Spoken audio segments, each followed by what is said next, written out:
Hey, so it's Anna McKinlay here, welcoming you to another episode of Living Greatly. And this episode, I'm talking to you about looking after your number one asset. And I don't mean your house, I don't mean your car, I don't mean any of that stuff. Often people say that's their most valuable asset, but this is not true at all. Your house, your car, all the other material stuff that we talk about, that stuff only comes about and we only get to keep it because of something else, because of your mind. We get those things through what we think, what we believe, what we feel, what we do, right? Some people would say your number one asset is your body. Jim Rohn used to say, got to look after your body. It's the only place you've got to live. And yes, absolutely. I totally agree. Your body is vitally important and we want to look after it. But at least as important as that, maybe more so, is your mind. And specifically what goes on inside your mind, what people call the mindset, right? Conversations about mindset and the power of belief are becoming more and more mainstream these days. But most people still don't really get just how very powerful your mind is and how, in a very real and practical sense, every single thing you experience in your life is a product of your mind and what you feed it. Yes, even the health of your body is directly affected by your thoughts and beliefs. Actually, this goes both ways, and I'll come back to that in a minute. But come on, let's put this in perspective. Take a moment, look around you, look at everything in your immediate environment, the screen you're watching this on, the electricity that powers it, the internet connection that's sitting behind it, the room or the building that you're in, the furniture that you're surrounded by. Everything, every single man-made thing in your environment and beyond. Just look at all of that for a moment and just ponder this. Every single one of those things started as an idea in someone's mind. And each and every one of those things only came into reality because that person, whoever they were, thought in a way that enabled and empowered them to make it so, that motivated them to take the necessary action to turn the thought into a design, and the design into something real and tangible and functioning. Ponder that. It's pretty amazing when you think about it. The power of the human mind is absolutely incredible, and you've got one. All right? So let's come back to you and your mind. You may have heard the phrase, what you think you become. Something that Buddha said thousands of years ago and has been repeated many times since. You may prefer Napoleon Hill's version. Whatever the mind can conceive and believe, it can achieve. We talk about these things. We use these sayings as cool motivational quotes all the time without necessarily thinking about how absolutely true they are and how, bottom line, your mind and what goes on in between your ears literally shapes your life. So isn't it worth taking care of it? All right, so how do you take care of your mind? Well, it boils down to a very, very simple principle. You get out what you put in. Right? So I'm going to talk to you about 3 dimensions around that, actually. Let's look at what you're feeding your mind. The first dimension is looking at the external stuff. Years ago, one of my clients, when we were talking about this, she said, she pointed at her head like this and she said, this is not a rubbish bin. Every single thing you listen to, watch, read, everything in your environment, it all goes into your mind. And your mind cannot tell the difference between what is real and what is made up. And it cannot tell the difference between what is good, finger quotes, and bad.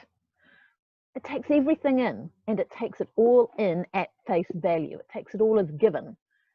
And this has a really big impact on your perception of reality and your experience of the world.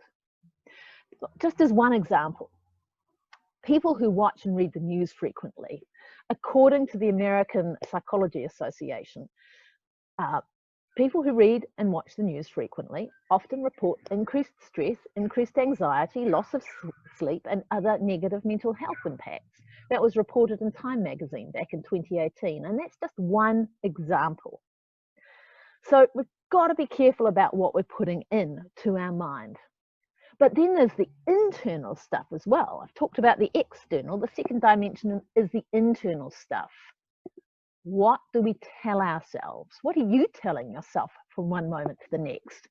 You know, that inner voice, the inner critic, the automatic negative thoughts, or ants, as some people call them. So whatever that inner voice is going on about in our mind, and how much weight we give our inner voice and our internal thoughts, what we say to ourselves, what we say to others, the language that we use, this all shapes our reality. It's all feeding our mind, and it's either supporting a mindset that helps us have the life we want, or it's undermining that, right? Look, one of the most common examples is when we say, I can't, about something. Oh, I can't. And let's be honest, let's be really brutally honest here. More often than not, these words come out more because the thing in question is outside our comfort zone and we're not comfortable about it, or we're not sure about it, we haven't learned how to do it yet, we can't be bothered, or maybe just simply we just don't want to do it. But the thing is, our mind latches onto that can't word, and before we know it, we find it becomes a reality. I'm going to share with you a really personal example of that, right? So when I was young, when I was a kid, I had asthma, and it would come on when I exercised, which was an absolutely brilliant excuse for getting out of the cross-country runs at school. Well, not necessarily getting out of them, I still had to do them, but there was zero pressure. I could just cruise, I could walk half the way because, you know, I had asthma.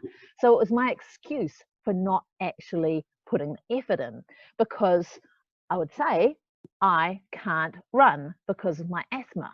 But over time, that started to become a truth, and I actually defined myself as being someone who can't run. I mean, seriously, how daft is that? I've got two perfectly well-functioning legs. You know, it was just my personal story, my personal narrative. It wasn't till a few years ago when I realized that as a coach teaching about this stuff, I was being completely unauthentic, sticking to this whole I can't run story.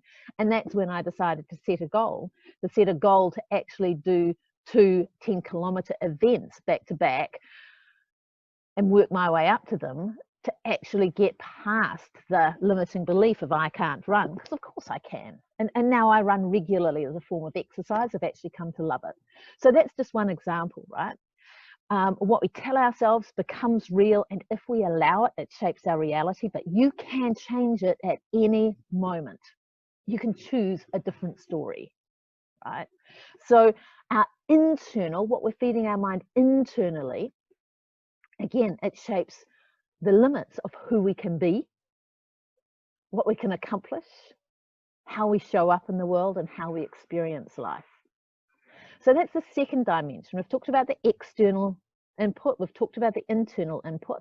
What's the third dimension? Well, remember how I talked about your body and your mind, and how your mind directly impacts on your health? Well, it goes back the other way too. What you feed your body feeds your mind, literally, right? Our body and our mind are intricately connected. And, you know, we often tend to forget this. We often act as if the way we treat our body and our mind are somehow independent of each other. This is just so wrong. It couldn't be further from the truth. Well, let's start with one basic thing. Your brain takes energy to run. In fact, I've seen research suggesting or saying that 20 to 50% of the energy that you take in through food every day goes towards just running your brain, just keeping your brain going, just keeping your mind going, right? It takes a huge amount of energy. But it's not just about the energy input. The quality of what we eat, and the nutritional content of what we eat directly affect our brain's ability to do its job. Our brains need various chemicals to function. And these chemicals impact directly on our mood, on our mental clarity, on our ability to concentrate, on our level of motivation, and on and on. How does our brain manufacture these chemicals? Well, from the nutrients that we eat and drink, right? So the quality of our nutrition directly affects our mood and our mind. And there's a huge amount of research on this. Well, I'm not going to go into all the boring details. And of course, there is no one size fits all because we're all a little bit different. But there are some general rules of thumb for eating for a healthy brain. And these aren't going to surprise you, right? A healthy, balanced diet, including plenty of fresh fruit and vegetables and all of that kind of stuff, reducing or avoiding processed foods, avoiding toxins, obviously. Well, I say obviously, but it's quite scary how much of that stuff shows up in our food. And basically the general principle there around the toxins is if the ingredients label reads like it came out of a chemistry lab, you probably want to avoid it. It's probably not brain friendly. And of course, I say of course, but again, most of us don't do this. Drink plenty of water, filtered water. Water is super important to keep everything functioning well in our bodies. In fact, we're mostly made up of water. And so we want to keep that going as well. And if we do those things, you'll be amazed at the impact that that can have on how well our brain functions. So my question to you, are you looking after your number one asset? What are you feeding your mind? If in any way you're feeling low or sluggish or down or stressed or unfocused, look at these three dimensions. What you're feeding your mind in terms of the external inputs, the internal inputs, and how you're feeding your body. Look at those three dimensions and see, are there some adjustments that you could make that can actually allow your number one asset to function better. Hope this has served you. Have some fun with it, and I will see you in the next episode. Anna McKinley signing off.